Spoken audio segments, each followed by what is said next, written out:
Good morning, everyone. I hope you are having a lovely week. So today's video is for all of the people that have a Rolex or are looking to purchase a Rolex or any type of expensive watch for that matter. And we're going to be talking and diving into the numbers around opportunity cost. And I think this is really a concept that's often overlooked by people typically that don't have a financial background, and it's such an important point. And what I mean by opportunity cost, the opportunity cost is basically what are you foregoing by making a certain investment? You know, what else could you be doing with that money? So let's talk through a typical scenario. And I ran a real estate company here in Dubai, so I am very used to seeing brokers spending their first paycheck on getting a fancy watch, often a Rolex.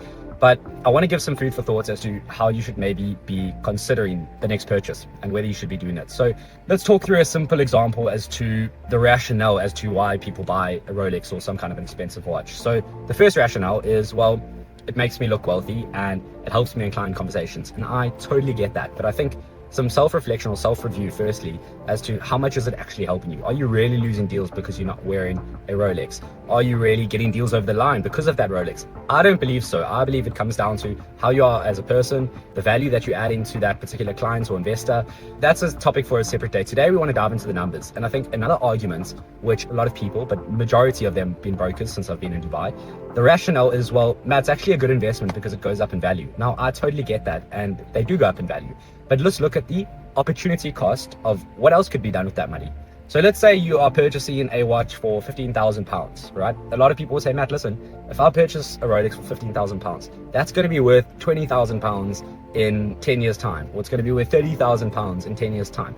And that's fantastic.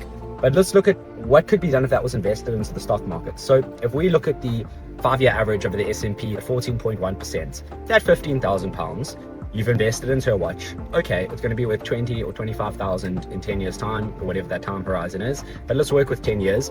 What would that equivalent value be if you were to invest that in the S&P based on the historic 5-year rate? That amount of £15,000 would be worth £60,000 in 10 years. So I think it's just food for thought. It's not just say, don't go and purchase that watch, but it's just food for thought as to say, is this going to be worth 60,000 in 10 years time? Is it going to appreciate at that same rate that I would be getting through an investment? Number one. Number two, how much value is that actually adding to my conversations with investors or clients? Or is it really down to me as a person, my sales skills, and the value that I'm adding to them on their property purchase journey, whatever the case is? And yeah, it's just food for thought.